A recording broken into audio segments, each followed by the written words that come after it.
powered by Reviting, streaming from the Reviting Digital Studio.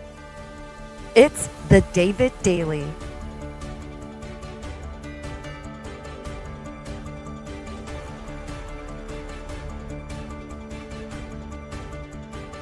Exploring frontier technology, artificial intelligence, quantum innovation, and the intersection of faith, funding, and the future.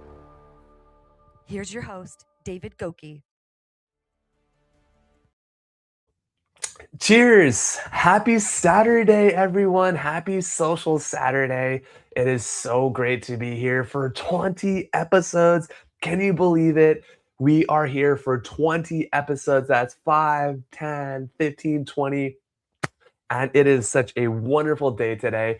We are a show called The David Daily, and we focus on funding, faith, future tech, and we also have had an advisor on here. We are just so excited for today. Today's the 20th. We have some news ticker signals here to take a look at. And we talk about faith as a concept. We talk about future of technology, specifically quantum topics, which are so important. And then, of course, we have our funding aspects. So if you are a funder, if you're an angel investor, if you're someone who really cares about startups, about emerging technology, about faith leaders, anybody who is of a spiritual nature or someone who cares about cutting edge technology, definitely let me know. It'd be great to have you on this show. Funding, faith, and future tech. And so today we're going to actually jump right into the hot topics. The current events is the first section of the show. It is so good to have current events. And I want to start off with the Quantum Simulator Challenge. That's exactly right. If you've heard of Fujitsu, they're launching a $100,000 Quantum Simulator Challenge, inviting both academics and industry to apply in real world problems to its advanced simulator. If you're interested in that, we actually have the Quantum Insider, which is sharing that post. I'll show this actually right here on my screen right now, because this is something that you want to be a part of. This is absolutely something that you want to get involved in. It is something that you want to be a part of. The Quantum Simulator, it's a $100,000 simulator challenge. This actually is going to be one of the hottest topics, I think, because we're going to start to see more simulator challenges like this actually occur. It's incredible. The Fujitsu Quantum Simulator, of course. So this is the Quantum Simulator. I'm very excited about that. And what's interesting is as we start to understand quantum topics, current events will start to showcase that. And we're going to see even more quantum investments happening, especially in the landscape of all of it. And so I just want to pull up two companies called IonQ and this company called Rigetti. Quantum Q and Rigetti. If you're not following the news lately, maybe you can look into quantum companies like IonQ and Rigetti. And the reason why this is important is because quantum stops like IonQ and Rigetti are actually seeing renewed interest, okay, according to the Motley Fool, which is an investments newsletter website, is actually showcasing that there's a better quantum computing stock coming, and that's actually IonQ, right? And so we actually can see that here in the news today, where we're seeing exactly what's going on, and we're seeing exactly what's happening in the markets. Now, I'm not a financial advisor, but I would recommend taking a look at the quantum stocks.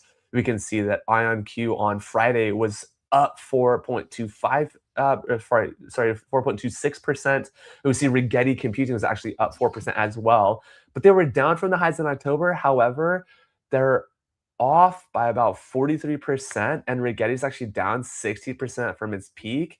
So maybe in 2026, I mean, I don't know what my investor friends are going to be thinking about these two stocks in the quantum space. Again, this is a Saturday show, a daily show on all platforms. We particularly do like TikTok, because TikTok, we get to go live every single day, streaming live on TikTok, which is a beautiful platform across all major other platforms as well. But I'm kind of curious, if you're watching this for the first time, what quantum investment stocks will you be investing in? I'll be showcasing this with my others. I'm so excited for that, and really just having a view where we get to see all of the things coming in live on the show every single day, which is great.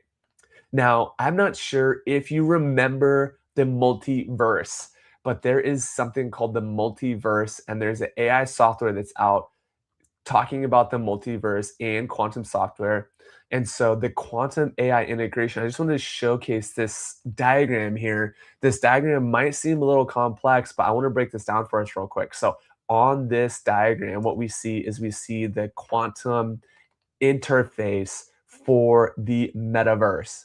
Okay, so we're seeing that we have on the left-hand side, we're seeing a spatial dimension with potentials in the middle and connectors to the output. So this is a very interesting interface for multi-verse designs. We're actually seeing this come to light, and more so, quantum AI software is actually being accelerated by these hybrid solutions and efficient model deployments across both classical and quantum systems. The reason why this is so important, if you're paying attention, is that we're seeing that the hybrid technology, the source of it is actually fueling the technology movement of today and tomorrow. In fact, we're seeing many people are talking about this hybrid where you pick classical architecture on this one side and you kind of morph it onto this other side where we have this classical architecture and we're bringing in AI into the world. We really appreciate folks who are investing in quantum. And fourth, we have IBM is looking to the workforce and specifically launched a classroom and workshop with AI and quantum training. Folks, this is incredible. IBM is taking the lead on this. They're saying, hey, look, we pledge to train 5 million learners in AI, cybersecurity, and quantum technologies by 2030. This is a press release that come out on the top of the hour today, December 20th. And in fact, they're going to be doing that not only here in the United States, but across all of the major platforms, including, you named it, India, as well as many others. And so we're very excited about this, particularly on the investment in education. If you've been following Go Technology Solutions for some time, you may know that actually Go Technology really cares about the way that we bring technology to market. And one of the ways that we do that is through educational investments. We care about not only educational investments, but we care about how do we equip, right, and educate the American people, but not only the American people, we're actually caring about the education of all people in technology. And that's exactly why we're here on the live stream specifically, is to educate the people. And IBM actually is doing this as well. We like to see this in the news. This is actually verification of an emerging market like quantum skill sets. And we believe that IBM, who created Watson, of course, we had Neil Sahota on the show with us yesterday, and he was sharing us with us how he was part of the team that actually invented IBM Watson back in the day. What an incredible feat. And we're actually seeing that IBM is pledging to train 5 million people. Can you say that? 5 million people. And it's actually going to be just so phenomenal, so fascinating. And as a result, we think that that's going to lead to higher demand in the workplace. We're actually going to see more people who are looking to quantum as a solution, quantum topics as an area of focus or expertise. So if you want to get educated, if you're looking for the next emerging topic, I'd recommend becoming well versed in quantum topics and following quantum news. And that leads us to our fifth and final topic. We have quantum networking and future communications. I have this slight diagram on here I wanted to share with you just to showcase that actually there is quantum education occurring, quantum networking research. We see that the concepts of quantum are actually overflowing today. We're actually seeing this happen not only across certain sectors, but really across all major industries where these concepts of quantum repeaters, quantum networking, we have in this diagram, you can see host A actually has quantum computer going live. And then we also are seeing that we have the local intelligent outcome and that entanglement piece, which is right here in the middle. Make sure you're looking at that. And then, of course, we have the quantum network controller, which you can see here. And according to the USC, the University of Southern California, who's really leading some of the research here, we're finding it very interesting that there are many people who are vying for this.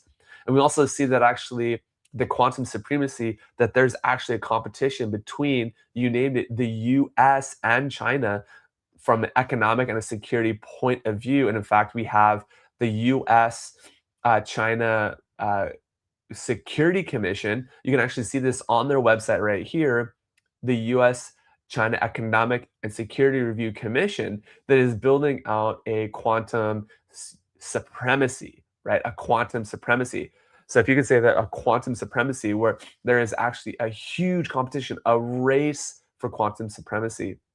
And we see that actually happening across both the United States and emerging markets in quantum technologies. Now, this is a US government website. You can actually check this out. And what's fascinating about this is you can read about all of these competencies.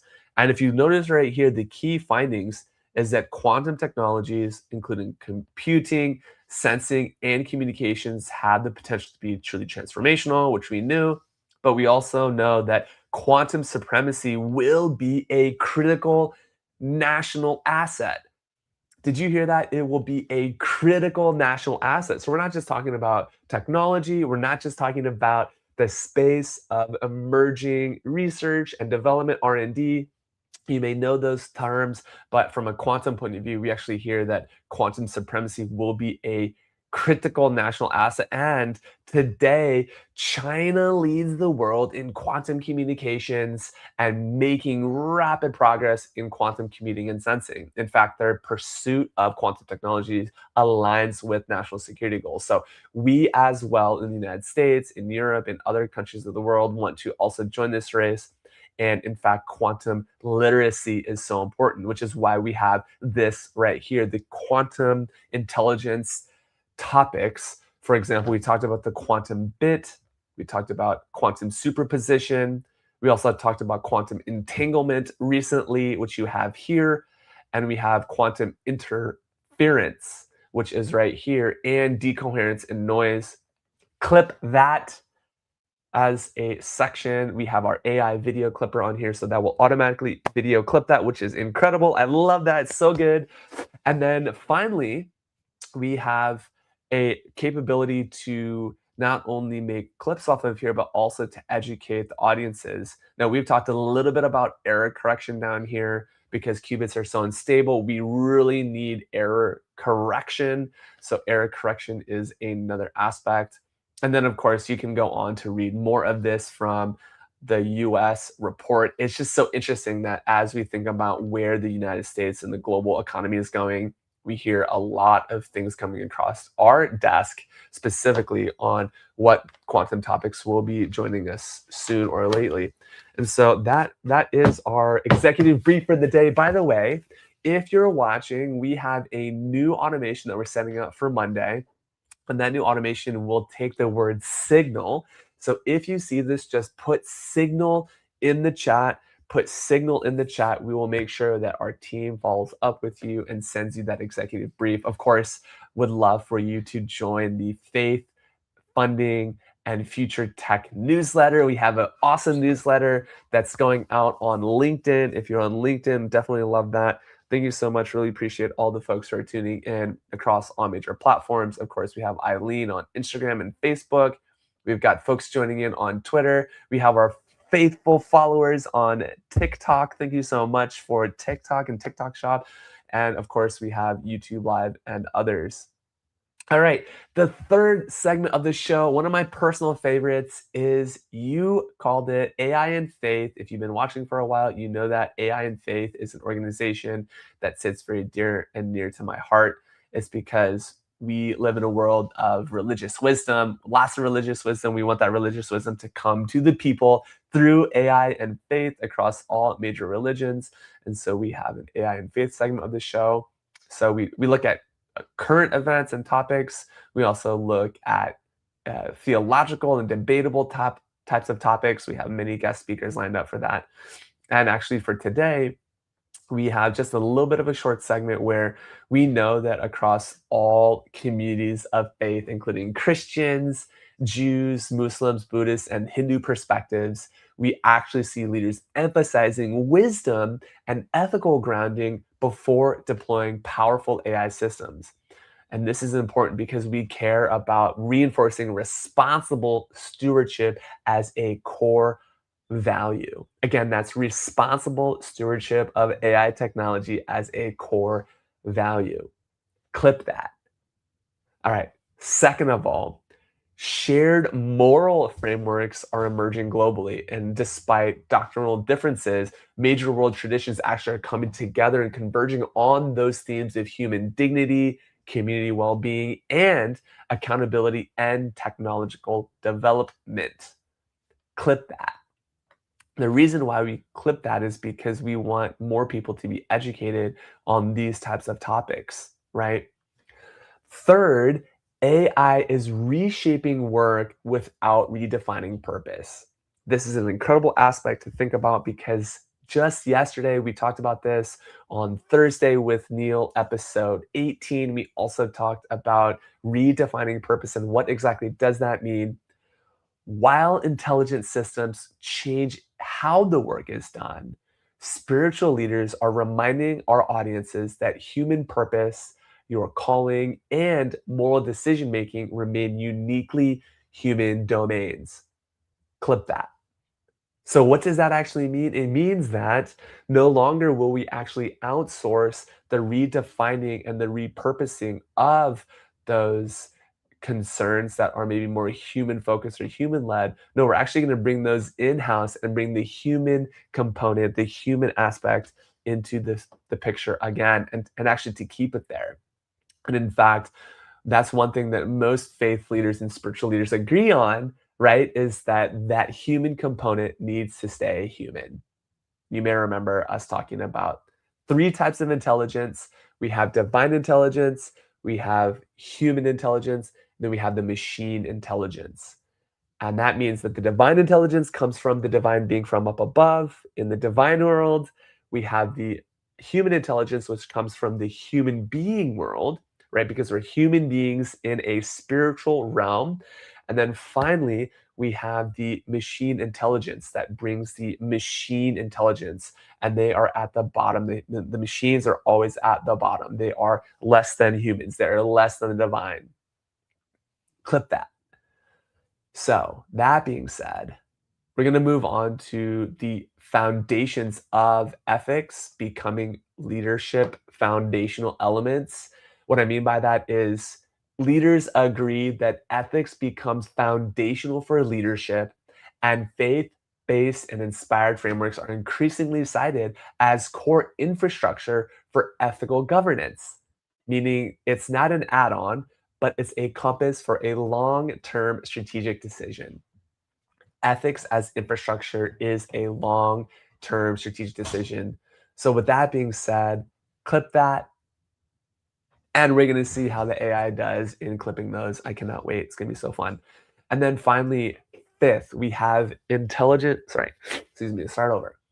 Fifth, intelligent tools are supporting but not replacing sovereign authority.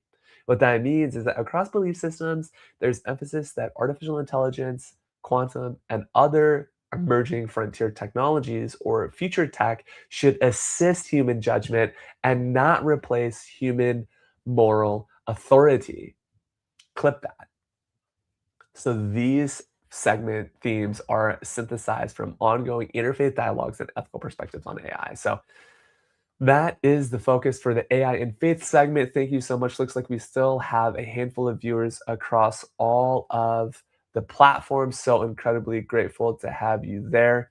And it looks like Richmond Taylor is on the live stream. Thank you, Rich. Good to see you, my friend. I'm so thankful that you're watching. He was on one of our early episodes. I want to say episode 6, maybe episode 7, one of those episodes in that early before 10 episode where we talked exactly about Prompt Anything AI, which was an incredible opportunity to showcase yet another friend in the ecosystem, in the space, who absolutely wants to be involved with this world. And if you're thinking about being a guest on this show, I'm really glad that you asked that. There's some folks who are asking, hey, how do I get onto the David Daily? I'm really glad you asked. So the very simple way to do that is go to guest.thedaviddaily.com. That is exactly where we put all of our live show folks who want to be on that. And I'm just going to drop that link right here on the screen share. So when you're watching it later, you know exactly where to go for the David Daily and how to get involved in the show. I would encourage you, if you're interested in joining the show, if you are a future tech inspired individual, if you're a faith leader, if you are someone who cares about emerging technology concepts or quantum, for example, or you have experience funding, please go book in a show, right? We have a calendar here. Of course, we've got this week of Christmas coming up next week, but we already have guests for the 22nd of December for episode 22. We have guests for the 23rd episode. We have guests for the 30th episode. So we have many guests coming. Come on in, book your show today. I'll put this in a scroller so you can see this at the bottom.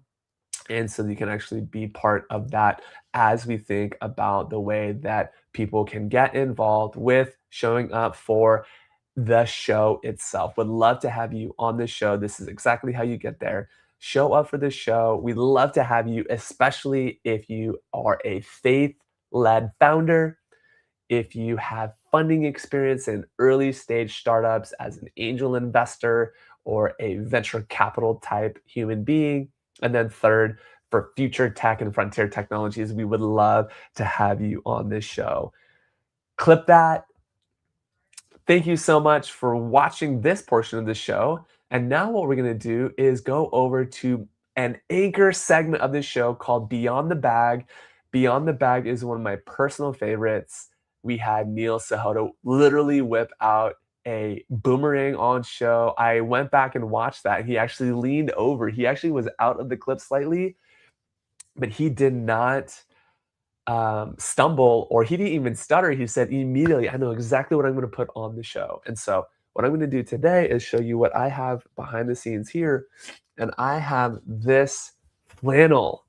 Okay, so in my bag, I always have a long sleeve shirt. This actually came from Sam's Club of all places. It is a wonderful overview jacket. You always need to have something warm, something comfy, something wonderful. And the Beyond the Bag segment, I always have one long sleeve item in my bag with me at all times. And then of course, because I personally love to wear hats, I have my hat for Coffee and Chill, which is a New York hat. For my fam in New York City, it says Coffee and Chill. It's one of my favorites. It's good when you're on the go and you need to just grab something and get going. I like to wear sometimes if I'm really wanting to just like be with myself, I'll actually whip out my sunglasses as well, which I think are over here. But when you have the shades on, when you have the hat on, you're able to kind of blend in.